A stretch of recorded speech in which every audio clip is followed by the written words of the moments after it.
Good morning or afternoon, depending on where you're located. Scott Lange here with Visionary Philanthropic Consulting. I want to say hello to you and hello to my esteemed colleagues. Joining us today are Joe Marsteller and Michael Shippam. I want to give each an opportunity to introduce themselves, but initially what I'm going to do here is share my screen and actually get to a point where we'll go right into our slideshow and review with you today's agenda.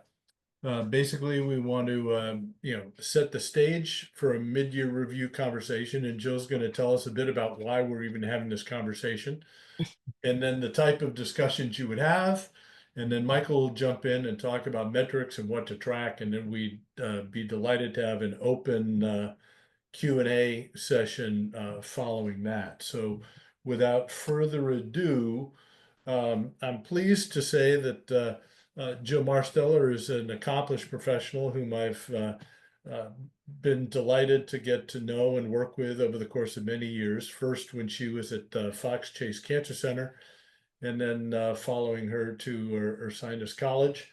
Michael Shippam, similarly, he and I cross paths most often in the conference setting when he was representing a donor recognition company, and I had a little software product. And he's been a member of the Visionary team since the beginning. But Jill, maybe you want to say a bit about yourself and then followed by Mike. So yeah, I spent decades in the business working at Lehigh, Haverford College, Ursinus College, Fox Chase Cancer Center. It's a passion for me, and I love to teach. That was my original calling. So this feels like teaching to me, and it makes it feel very special. I had started a company called Calico Creative Advisors, looking to improve charitable organizations about 11 years ago. And so when I finished up as the interim president of Ursinus College, this has been my full focus at this time. So we're looking forward to a great discussion today, and we'll tell you soon why. Thanks, Jill. I have been involved in advancements since 1980 when I got my start at United Way of New York City, and have worked for the most part between higher ed, national voluntary health agencies, and service provider or consultants to nonprofit clients throughout the United States, Canada, and Mexico. When I was working on the Voluntary Health Center, I got the metrics bug when we were looking to estimate chapter potential based upon markets. So came up with some unique measurement tools there that evaluated a market's potential, what the chapter's performance was compared to that potential, which gave us an internal benchmark to measure the effectiveness of chapters in like-sized metro areas, which was quite helpful in determining, particularly around 2008, 2009, when the economy really began to go soft, what chapters to invest in and what chapters to consider either merging or closing. Took that metrics skill set when I went up to University of Rochester as Senior Director of Regional Advancement for their $1.2 billion campaign. And my job was to evaluate the effectiveness of major gift staff of the program, of the advancement program as a whole, both on the academic side and the medical center side. So what you're going to see here today are some examples of that work, and look forward to the conversation. Oh, that's great. Thank you, Michael. If I hit the slide hard enough, it'll advance. There you go, Jill. So first of all, we're still in January, barely, last day of January, and it got me thinking about New Year's resolutions. And New Year's resolutions, according to studies, last either 2 weeks or no more than 4 months. So we're just at a point in a fiscal year where your New Year's resolutions were made July the 1st. So we're hoping that you aren't reflective of the trends in New Year's resolutions. Part of the reason for a mid-year assessment is to be sure that you're still on track. It's a time to coach, it's a time to communicate, and it's a time to calibrate. And just to back it up, I'm going to just read you a little excerpt from a document from Harvard. Mid-year conversations are an ideal opportunity to reflect on accomplishments, discuss progress on work and development goals, and determine where additional guidance and support may be needed. While mid-year conversations aren't formally required by most places, they are strongly encouraged as they help clarify expectations, enhance accountability and performance, boost engagement, and empower employees to reach their potential. Meaningful manager-employee conversations also support both organization and team morale and provide a sense of continuity and forward progress. I could have said that better. That's why I read it. I hardly ever do that, but it was really important for you to hear that, I think. The other reason I think it's important is it should alleviate some of the anxiety around performance appraisals. Everybody thinks that's a bad thing, dark cloud. It's not. It should be a coaching opportunity. It should be a moment where there's dialogue between a staff member and their manager. And this is a preview. There's nothing tied to this. There's no report card. It's just where are you in the scheme of things? Where are we in the scheme of things? And how do we best move forward to meet our goals? But there are some things that we use to measure. So if you're talking one-on-one and you're going into the conversation, if you're the staff member, you should come prepared. You should have your goals from the beginning of the year, any plans that you've made. And likewise, your manager should be looking at some key data to be sure that you're on track. Do you want to show an example of that, Scott? Let's see, we've got that a slide or two ahead, so. Okay, you want me to just keep going? Yeah. I can't see the slide, so I'm sorry. So the other conversation is with the team, and if you're really a team, you help each other. So if there's some gap, you're not meeting deadlines in sending out your email communications, or the direct mail didn't return on investment what you thought it would December 31st. It's a time for others to help. If annual fund needs some leadership giving, maybe some major gifts officers can help with that so that everybody's going to continue to meet their goals. Those are all important things in terms of teamwork. One thing that's not on the slide that I'm just going to add, which is so obvious, this is a great time to have a conversation with donors. If you think back to July 1st, no one even knew who our president of our country was going to be. And a lot of uncertainty was around that.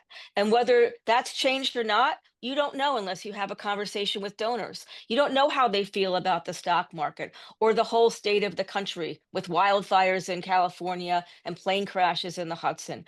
It's important that you reach out and touch base with your donors to see where they are. Maybe they're feeling a little timid or uncertain, or but maybe they're feeling really good and positive. And it's a good thing just to reach out to them no matter what. The last thing is communicating with leadership, especially at the top levels, president, the board. You probably have at least one board meeting, if not more than that, between now and the end of the fiscal year. And you're going to have to explain your numbers. And what if your numbers say one thing, but you know in your back pocket, you have a couple things that you're working on? It's important to communicate effectively to elucidate what those numbers really are, what they stand for, and what the pipeline is for your fiscal year end close. Yeah, I want to chime in on one of the comments you made about talking with donors, Jill, because in our experience, just this past fall, doing a feasibility study, many people, when asked what would you be inclined to give over a 5-year period of time, said, it's uncertain. I want to wait till the election. And so you're absolutely right. Now's the time to go back to those people and say the election's over. Thinking, right? And Yes. I think the other thing is to recognize that everybody has an opinion, and our job as development professionals is simply to bring that back to the table. So the institution or organization knows we don't necessarily need to replicate our feelings, Mhm. either non-verbally or verbally, with the people with whom we're having conversations. Just acknowledge that people in this country are going to be on one side of the political divide or the other. but it's important to understand the art of marketing is understanding the audience and learning what to present that they'll consider participating with. So, Michael, where do we start with all this? Jill mentioned, wanting the gift officer to come in with a list of their personal goals and objectives. Yeah, what I'd like to do is share a chart, assuming I can find it. There we go. When I was at U of R, and in order to protect the innocent, names have been changed, and I always like to use the characters from Dilbert for this. So this is a typical agreement that in my role as senior director of regional, I would have with my regional gift officers that reported to me. I was a beta for this, and then we rolled it out to the entire department, and then eventually to all of advancement. So the goal was set off of the actual calendar year. So we went from an April 1st to March 31st year.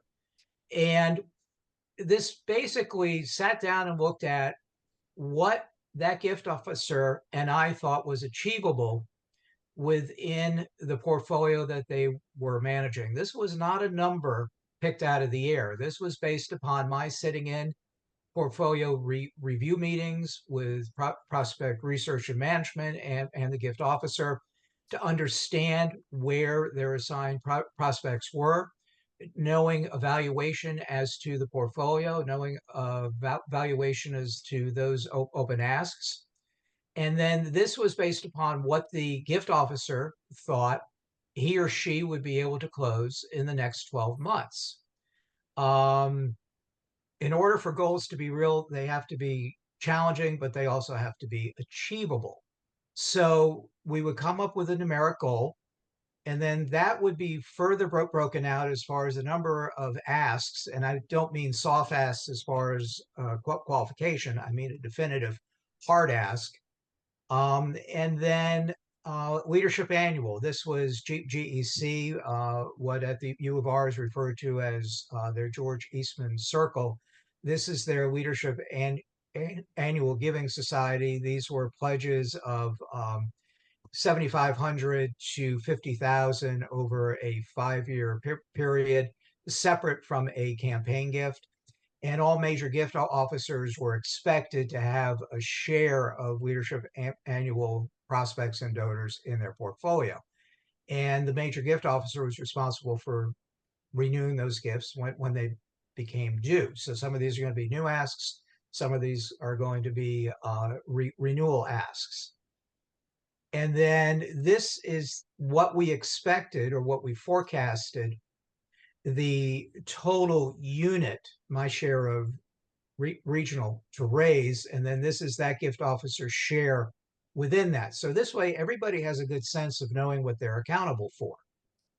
And then we break it down as far as what the anticipated visits are going to be.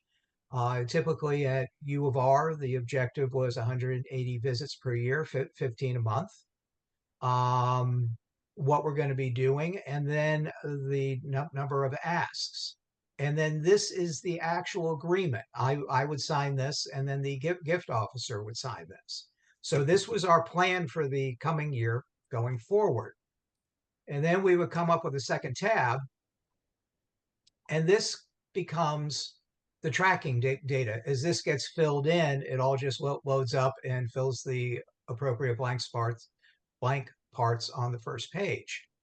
But if you look at visits, we actually broke them out as far as the qualification, the cultivation, asks, how many of those were going to be negotiation, closes, things such as that. And that all goes into driving the work plan that gift officer is going to have for the coming year. It also is based upon the reality of their portfolio. In this case, this gift officer had a well-established portfolio, had been with the team for 5 years, and was doing extremely well. For someone new coming in, either they would inherit the former gift officer's portfolio, which could be a great gift or could be a disaster. And 90% of the time, new gift officers coming in would have a portfolio composed of discovery. So they were going to have to spend the next year getting those hard to achieve first time visits with prospects who were highly rated, but had not engaged in face to face meetings yet. So they required a different level of coaching and support. And again, this is what comes into, those one-on-one meetings. They can't be a one size fit all. And I can't stress this enough. But if you're a gift officer manager, you have to read the contact reports that your staff are giving you. I'm amazed at the number of managers who don't read those. They'll approve an expense report with the contact reports attached because that's what you got to do to get your expenses paid, but they won't read them. And until you read them, you won't understand what that gift officer is dealing with. I had one gift officer who used to think her contact reports were Shakespeare and would write 4 or 5 pages on something that should be a paragraph or two at most. So there was too much time spent on that end as opposed to being on the phone, getting appointments, and going out and doing calls. You also read contact reports where either, if you're a constituent-based officer, where either the dean is not involved or the dean is hyper involved. And then that's going to take coaching with your VP to go in and have a chat with that dean and make sure the dean knows exactly what lane they should be in to help support their advancement officer and not be leading the effort. But these are all the details that go into it. And if we just pull up another chart, and again, this was all coming off of, oops, wrong one.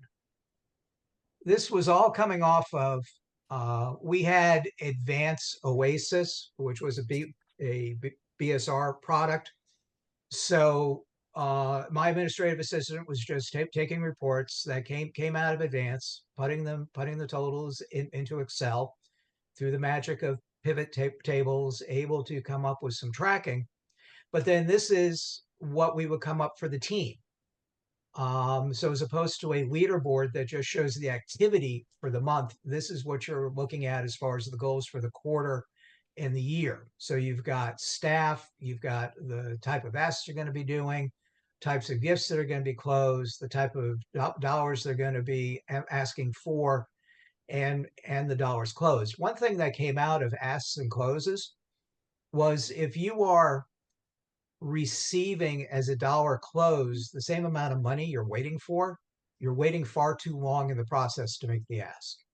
That ask is actually part of the cultivation process, and that ask becomes a negotiation tool.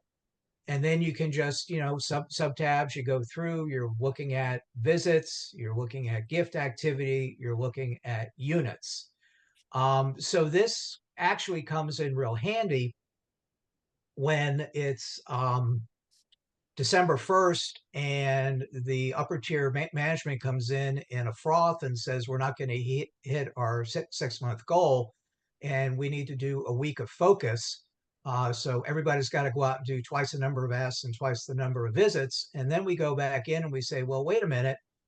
Is it because major gifts and leadership annual is underperforming, or is it because our partners in principal giving overprojected, or they have a gift, they had a prospect that they thought would come in before the end of the close of the calendar year rated at 5 mil that now has decided to defer or has decided to not support. So it helps in that manager pushback, that gentle dance that must occur not only between a good gift manager and his staff, but that gift manager and the team and the leadership of the team. And having these statistics and this tracking really helped to avert some panic, and it helped to identify what the issues were.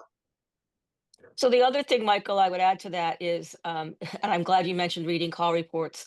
I think that managers and staff should pay attention to calendar It's really important to manage by deadlines, to take that data and translate it into how are you going to spend your time, whether it's by quarter, by half a year, by yearly. If you're managing, like you said, with a dean, how are you going to be sure to get that time on that person's calendar so that you can fill it adequately and ensure that everyone is positioned for success? The Very calendar true. is very, very important, and oftentimes I find that people forget. Um, Yeah, agreed. And that's where, again, having that one-on-one with your major mhm, gift staff, if you do the meetings right, they learn that that becomes their meeting. It's their meeting with you, and they're, in essence, they're helping to manage you a bit, which is totally fine because you're managing down, but you're getting a much better sense as to the realities that they're facing, either out in the field getting appointments, doing asks, or in working with deans or department heads. One staff member I had, great guy, wonderful, always achieved his goals, but he always had a high number of asks. And at the end of the year, a large number of those asks were always open without resolution. Not a yay or not a nay. So finally sat down and we walked through the whole thing. This person was counting soft asks, mhm. that qualification ask, as an ask. And until you get that fixed in stage reports, it not only makes you as a gift officer and that manager not look particularly too sharp to the VP, it's also throwing all the projections off. Because if you're forecasting off of stage reports and you don't have the right stage in, you're creating headaches further down the line. Good point, Michael. What I'm hearing in all of this is that you're having these conversations on a monthly basis. So as when Jill started, Bi-weekly. the concept of getting together in January to review where you are does not come as a surprise and a shock. You've been tracking this throughout the year. Um, Most my experience has been most gift officers know exactly Mhm. where they stand. They know how much money's come in. They know what's going to be coming in the next 6 months, the next year, and they know what their issues are. If you as the manager have been able to establish a good relationship based on trust, they'll confide in you and let you know where the issues are. One of the reports that Jill and I put together for a client was, this little dashboard, just a quick summary to share with executive leadership, the board, CEO, et cetera. How much money were we supposed to raise? How much have we raised to date? And then what's the gap? And Right. there were really basically three things. There was a campaign, there was a capital project, and then there was the annual fund. But to your point, Michael, under the pipeline, we looked at the four proposals that were pending, and we said we got a 75% chance of getting those. So we discounted the number. And then Right. at this particular point in time, we had five proposals in process, and we said, 50-50 shot, right? So our projections were subdued. And then if you look off in the bottom right-hand corner, we were trying to track activity. You know, had we reviewed prospect names with the board? Had they been assigned? Has the staff been reviewing the same list? Do they have prospects assigned, et cetera? And then have we gotten those bi-monthly review sessions set? So I think you seem to be one, Michael, that says behavior is a predictor of revenue, right? If you're not getting the meetings, you're not going to get the chance to submit a proposal. You're not going to get a gift. True. And this is something that we used to do for calendar year end, because the reality is that about 65% of total fundraising revenue, at least within higher ed, comes in by December 31st.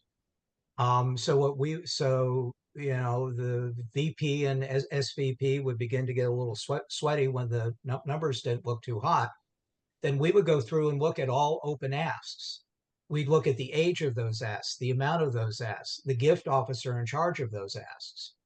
And then we could put a discount rate in, similar to what you guys did, as far as how valid we felt that ask was real, and when we thought and if that gift was going to come through by year end. I had conducted a longitudinal study based upon, and I went back to the first year that regional had been set up at the U of R, and looked at gift officer performance. And this really gave a great insight as far as when you begin to break even as a manager on a major gift officer. So someone new going in, you're not going to see a productive ROI there for at least 2.5, maybe three years, versus someone who's had that portfolio, has been adding to it, has been doing asks, and has had 5 years plus of experience. Their closing rate ratio, dollars closed, net dollars closed, is going to be considerably higher than anyone else on the team. And those are the folks you want to keep. Yeah, I think, So the other along those lines, Michael, is portfolio management. And while that Yes. should be ongoing, it often is not. Some people need to go out of a portfolio, some people need to be brought in. When we did our last campaign at Ursinus and we had done analytics on the front end and got to years 4 to 5 of a 7-year effort, we were watching our major gift team struggle, and we didn't understand. These were all mature people. They were professionals. They were good at what they did. And we did the data analytics again and found some new information because people's lives change a lot in 4 or 5 years.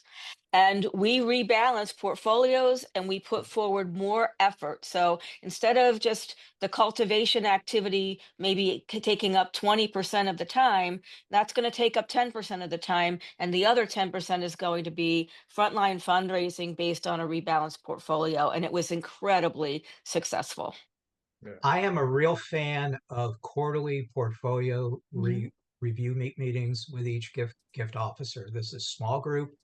It's the gift officer. They have time for prep for it because they know it's on their calendar. They know it's coming up. It's the prospect research team, if you have it, and analytics person, and that gift officer's manager. And you sit through and you go through name by name, and you look, and you've got stage data there, you've got visit data there, and you're culling out the nulls and you're adding in better names. yeah. And to that point, it's important to know where you are as you go through the year. And oftentimes things dip. There's a certain amount of seasonality, right? A lot of money comes in the fall. Things tend to decline, you know, after the first of the year, and then pick up again. April 15th is a time to avoid. But Michael, this is one of the plans that you put together, sort of from that individualized work plan you shared earlier. Yeah. It aggregates up to here relative to where you are this year versus the previous 2 years. Is there anything here that you'd want to point out for us today? It's always important to not only look at where you are, but look at where you've been. Because if you don't look back, a lot of times you'll miss things that are coming around the corner. We say 15 visits per month, but in reality, you're going to need to do about 17 or so to achieve that 180 goal, because you're not going to get visits really between Thanksgiving and first of the year. The last thing most folks want to do is consider meeting with a gift officer, particularly if it's a discovery visit, and which means you need to have all your calendar year-end work prepped at least 6 weeks prior to that time. So those appointments have got to be set and locked. It's real hard to get visits first 2 weeks in July. Just folks are checked out, and it's vacation time. So you need to plan accordingly, but you need to balance your visits and make those visits when people are receptive to them. The other big thing are asks. You need to, using that qualification ask is a big tool, because, you may have met with someone 3 or 4 times, and then, you're thinking scholarship, scholarship, scholarship. And then it turns out that you find out that the person was a work study student and thinks students should be paying tuition or at least have a job to help pay, but they really want to consider doing a professorship instead. So you need to walk through that process. But you look at as a benchmark what you did for the last 2-3 years, take an average out of that, and then compare that average to where you are now. Are you running ahead of the curve on visits? Are you running below the curve on asks? And identifying those trends allows you to do some early intervention in case you need to tighten things up a little bit. Mhm. This is a chart, Jill, that we worked on with somebody who's responsible for annual fund, and we were trying to get them to agree to participate in one-on-one conversations, soliciting gifts of $1,000 or more, right? And to break it down, that all they had to do was make 5 calls a month, and it would generate, $175,000, which in this case was significant for that Mhm. organization. And the other thing along these lines, when just speaking of annual giving, many organizations have moved Giving Day from the Tuesday after November to another day, and often in the what I still call the second semester. And that's another opportunity if you're marketing it well to build excitement, to tell great stories, and whether it all ends up in the Giving Day totals, it's going to end up as one of the cumulative efforts and touches that you have with your donors along the way. So I think that people should be mindful if they have a giving day in their second semester, how that can help the organization and all of the team overall. I have a caution on giving days, Jill. Yep, If you're doing a giving day in the spring, soft pedal what you're doing for Giving Tuesday, yep, that's particularly exactly right. Mhm. if you're higher ed, giving the returns on Giving Tuesday in higher ed have been on the decline for a while and continue to. And also, if you're doing a Giving Day, be honest. I'm amazed at the number of Mhm. gifts that are solicited 2 or 3 months before that Giving Day end up getting counted in the Giving Day. Right. And all you're doing is competing against yourself, because whoever's going to be running that event the next year is going to be in the hole by however much those seed gifts were. Um, I know folks like to have big goals, big numbers, but remember it's an event you have to do again next year. So make that goal achievable. Exactly. Good point. Well, and then this chart that you developed, Michael, related to the total number of open proposals, how many asks are pending, etc. How did you use this on a regular basis with the team? Um, we would, in addition to one-on-ones with each member, we would have monthly team meetings. We would do a Monday morning, 8:30 a.m. Get folks at the start of the week. We go through. We'd have the leaderboard, who's up, who's down from the previous month and for the year. But then we'd spend a few minutes getting into the meat of the matter, and looking at where people were achieving productivity, and if folks had some good stories to tell, as far as getting a discovery visit that totally changed what they thought they were going to be able to achieve for the year, or even a visit that didn't go as planned. These were learning and sharing experiences, so folks were encouraged to share them. But what this analysis allowed us to do was, get under the hood a little bit and see who was doing well with what where. And every now and then you'll get a gift officer who just excels at first time visits. They're spectacular at getting that appointment. They're great at going out and doing those first few meetings and getting that all important first leadership and annual gift ask. So we would highlight them, but then we would allow them internally to be coaches to others. So how do you share that knowledge and give them a little bit of visibility within the process? I like the peer to peer. I think that's very valuable. Yeah. So we've got a question that's come up. I work with a small team that isn't accustomed to tracking their progress. I want to use some of these tools with goal setting, tracking, and follow-up. Which of these templates would you suggest to start with?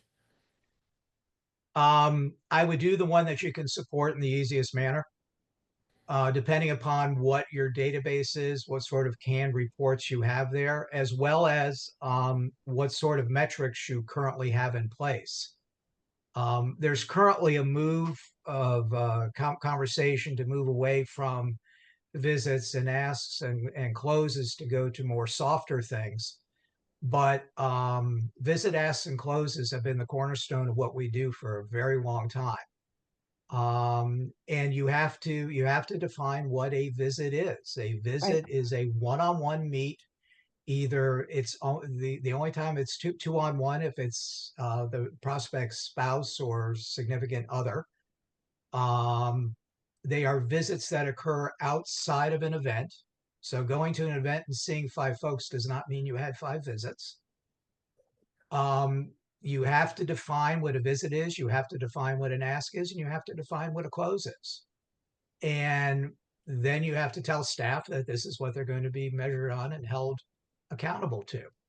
Um, some people don't respond well to that. So if you're bringing in metrics and accountability for the first time, you need to be a little soft about it. You just can't come in and say, going forward, this is the way it is. You'll just, folks will just check out and begin to look for other jobs, unless that's your objective. I don't know. But you need to decide, metrics are a way to level the playing field and identify top performers, but they're also a way to really identify those people who have potential, but their portfolios are working against them. So, come up with what you think are the metrics you want to track for a year. And then when you commit to that, you've got to stick with that for about 3 to 5 years until you decide to either expand it or refine it. But make sure you have the tracking tools in place. And as the manager, make sure you've got the time to do all the work you have to do to take the data out of your CRM, put it in a usable mode. Excel works extremely well for this, and begin to track accordingly. And the one rule in all this is that it has to be in the database for it to be real. Right. When I was at the U of R, we went through a process where we would not count target ask amounts in the system unless there was a proposal to go along with it. When we put that in place, our target ask amount dropped over $10 million because people had to document. So it's not folks being bad, it's just folks being lazy. And gift officers are creatures of habit and will do what is expected of them. So you're upfront about what it is that you want, the rationale behind why it's important. And if you roll it out well, folks are going to be accepting to it. Jill, your experience leading and managing teams, what have you done to introduce this kind of accountability? Well, I have the team around me make the goals together. We show maybe a template and then ask what's reasonable. What do people think is reasonable? You'd be surprised how much consensus there is around that. As Michael said, there is a lot of self-awareness in major gift people in particular. But I think it's good for the annual fund people to be at the table so they're learning at the same time, and experienced people to say, oh yeah, we did this at so and so, and I liked how they did this, but this didn't seem to work so well. So if you're making those goals together and you're creating the templates with your operational people at the table also, who can tell you that's really a cumbersome thing. I'm going to take a long time to figure this out. You can simplify things, you can get everybody on board, and you're not self-imposing it from the top down. You're doing it together, you're doing it to be a better organization, and frankly, you're doing it to benchmark against other organizations that are peers. And I've worked in a lot of liberal arts colleges, so I understand smaller shops. And I think that collegiality and collaboration and the ongoing conversations actually continues to build trust and actually create success. Yeah, well said, well said. I remember the dean who was pulled out of the business school to become the vice chancellor of advancement at the University of Denver said, Scott, if I can get the behaviors right, I know the money's going to follow. So, and conversely, I was with one person and he was taking me on a tour of the campus and he said, Scott, I want you to notice something. It's midweek and you'll notice that each gift officer, each development officer in each one of the schools is behind their desk. But on Friday afternoon, there's no one here. Shouldn't it be the other way around? Like, during the week, you can be out making calls, and then on Friday, they're putting in all their reports. Yep. So creating a culture is part of this. Well, and to that end, Scott, too, let's say we've been talking about everybody being behind. So let's just say the opposite. Let's say you've got a superstar and, they've already hit their targets by now, or they're going to in another month. They're not going to go out and play golf for 3 months. So I think the other thing that's valuable about this conversation is, do they help other people? Do they, again, rebalance their portfolio? Do they tee some things up for the next year is going to be critical for meeting those goals? So I think that, there's work to be done even for superstars, and there's praise. I think we forget sometimes to thank and praise people. That was a big Gary Evans term. He used to run advancement at Lafayette. And I think it should be motivational. You're really acting as a coach, and you want to reward good behavior. You want to create that positive culture, and you want to work side by side with somebody who may be having a tough year or a tough time so that they can be positioned for success. It's interesting. Very One of true. my former colleagues on the case conference of major giving, Dave Lively, who's now at Northwestern, wrote a book a couple years back as a contrarian, getting away from this concept of having a portfolio of 125 people. He said, no. I'm interested in the 25 you're going to solicit this year and the 25 you're going to solicit next year. That's it. And, he would literally break out the calendar and just and look at people who traditionally made gifts, in the first half of the year. For them, that would be July through December, versus those that made gifts in the second half of the year, January um, through June. And every conversation was focused on what's happening next. What was the last meeting and what's the next. Michael, you want to jump in? Yeah, just that's a great point, because one of the things that's so critical, and coming back to Jill's main point of portfolio management, is how is that portfolio structured? I come from the school where you have 3 tiers in a portfolio. Mm. You have your top 10. These are the top 10 gifts you are going to close this year. And those require 3 to 4 visits to do that. You have your top 25, and out of that top 25 are going to be your top 10 for next year.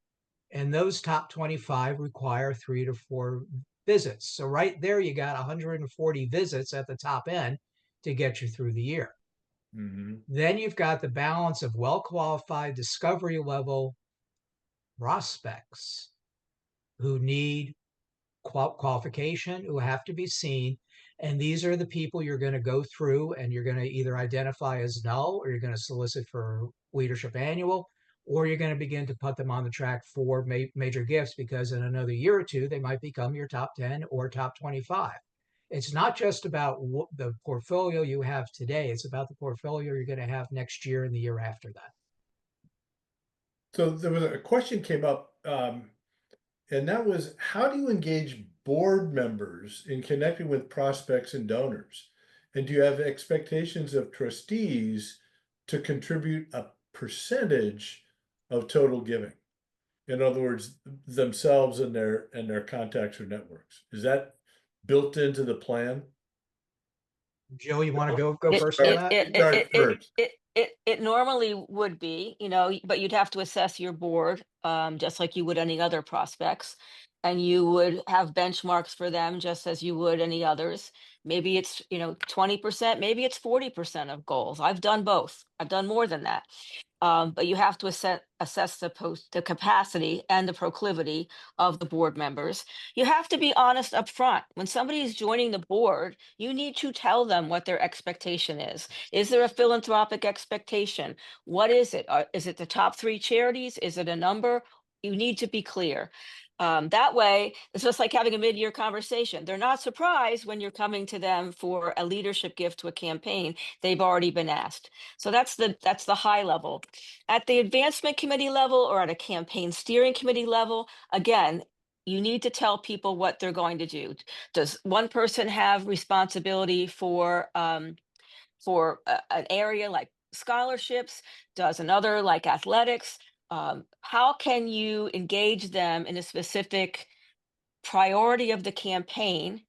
And if they know prospects, so especially in higher ed, many people will have gone to school with people or they know younger alums that they brought into their businesses. How can you structure a portfolio for them that will lead them to be successful? And then how do you support the board? The board needs a lot of support. And if you're willing to take that on and you have the capacity to do it, you can walk side by side with board members into successful asks and fundraising. But it is very time consuming. There is a component of education, there is clarity of expectation, but it can also be a whole lot of fun, and it can shine a light on advancement that sometimes board members have a hard time understanding. So I think for all of those reasons, and methodology, you can have a lot of success with the board. Would you classically include the board in current operations, annual fund solicitation, or would you typically reserve it for a campaign setting? I'm old school. The first ask is always the annual fund ask. It's where I started in the business. It's the lifeblood of the organization. It helps create an understanding. I think the failure on our part sometimes is explaining that it's not a big, dark, deep hole, that it's an essential component of the organization. And oftentimes, again, kind of old school, if you give to a church or synagogue, this is the money that goes in the offering plate. And when you need a new roof or there's special projects that are aligned with the campaign, but all of it counts and all of it matters.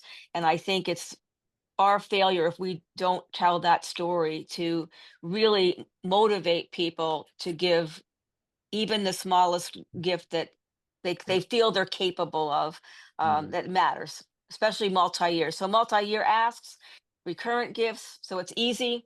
Just give us your credit card and we'll do it every month. Somehow in our brains, it's a lot easier to give $10 a month than $120 a year, right?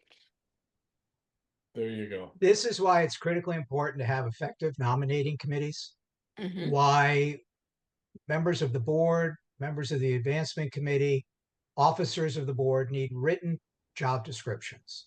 Hmm.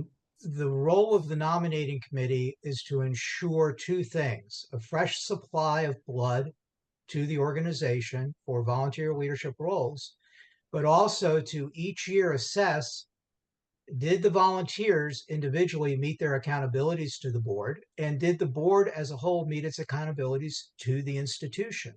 One of those is giving, another one is showing up for meetings, and particularly special meetings like retreats and planning sessions. If you have folks who are a member of the board but never show up for a meeting and you never get a check for them from them, then someone on that committee needs to be comfortable calling that person up and saying, Harvey, you agreed to serve on the board. We haven't seen you since you said yes. Is there something going on in your life? And you need to approach it from a humility point of view, because as Jill said previously, folks' lives change. You don't know, someone could be sick, their spouse is sick, their kid's sick, lost their job, their business is going down the tubes, or at the time they said yes, they were all enthusiastic, and then got approached to go someplace else, and they're doing that, and they're just ashamed to let you know. No, you have to treat them as humans, and you'll come across folks who had the best of intentions but can't do it. They don't have the time. Or you got folks who like all the, they like having their name on the board, but they're not going to give you a penny. These are not the people you want affiliated with the organization. Being on the board means you're willing to accept a leadership role, and that means your time, your talent, and your treasury. So serving on the board, there's usually a minimum that's needed, as well as an understanding that when special requests come through, you will fund them, not as a percentage of the total, but as to a level of that their philanthropy permits them to. So, and if our colleague Melanie Sablehouse was here on the call, she would recount her experience on the Johns Hopkins healthcare campaign, and I was responsible for 17 people. And they would ask, her to open up her network and identify people that she knew, and then they would also supplant that with additional. I'm an advocate of giving board members, 5 names at a time, because if you drop 20, and there are only 20 working days in a month. Oftentimes people are busy. They get to the end of the month, they haven't made a single call.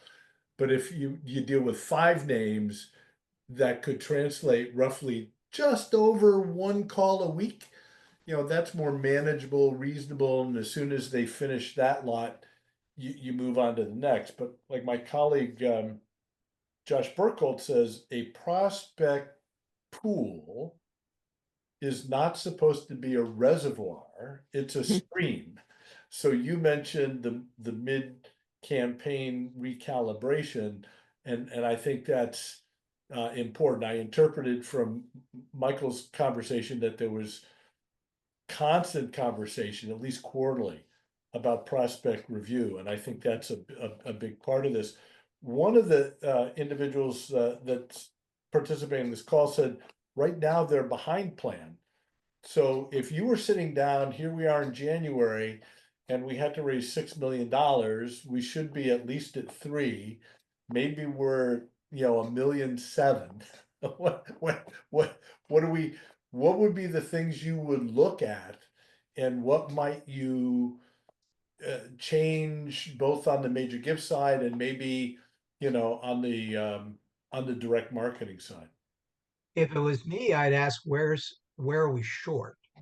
What revenue Why? streams are short? Is it all revenue streams, or is it just, is your annual fund short? Is your bequest short? Are your major gifts short? Your principal short? I take that number and analyze it a little bit. And then I dig into that to see, why are we short? Were the projections a little too rosy? Was there a critical staff change? Did you lose a critical volunteer? Did your president just walk out the door, who was going to be the one to close these gifts? Because answering those questions is going to help to identify your path forward. It just can't be a flat out panic. We've got to go downstairs and fire up the printing press and start making 20s. You gotta have a solid approach here, and data's got to help drive that. So where's it short? Is it achievable? Can you make that up? So you identify where the hiccup is, or the smoking hole in the ground, depending upon size of problem. And then, is it fixable? Mhm. Is it driven by staff? Is it driven by message? Do you have a professor who just got a sexual harassment suit? Nothing in the world is going to fix that. What can you do? How correctable, how fixable is the problem? And then once you identify that, that's where you start driving resources to. It's not so much about saying, well, we got to drop 100,000 more pieces of mail. If no one's reading the mail now, they're not going to read anything new coming out. So try to identify the problem, see what can be fixed, and then build a plan to fix it within the resources that you have to address it. The other important part of that is, if you are going to struggle, you need to have high level conversations if you're the manager. So you need to talk to the CFO. This is a critical thing. Everybody looks at their projections for year end, and you need to explain, and you also need to address how you intend to fix it, or whether it's going to be carried over into next fiscal year that you're going to be successful. But I think you can't just put your head in the sand and pretend it doesn't exist. You have to try to fix it, have a plan to fix it, and then as the semester rolls on, be realistic monthly with the people that are not in your department, but who really care about finances. It's important to be honest.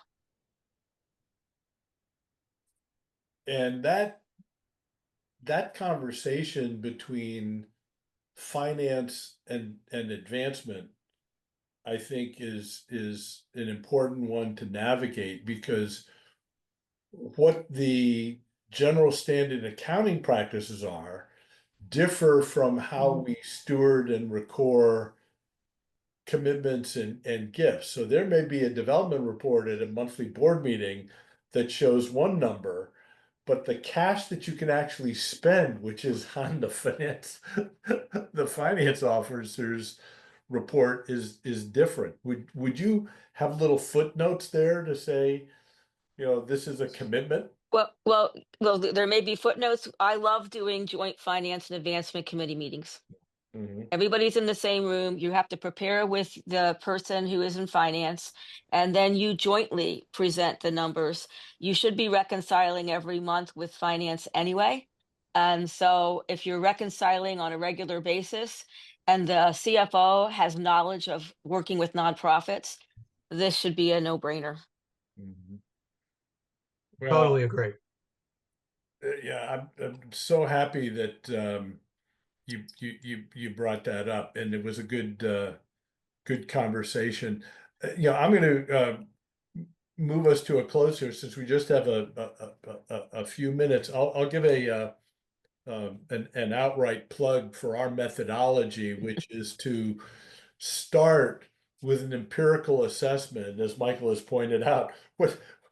What's in the pipeline, what's real, what's imagined, re-examine the numbers, the circumstances you're in, and then with that empirical base of information, rethink, reimagine what you could do, what you could achieve, and then align the resources you've got, whether it's people and their focus.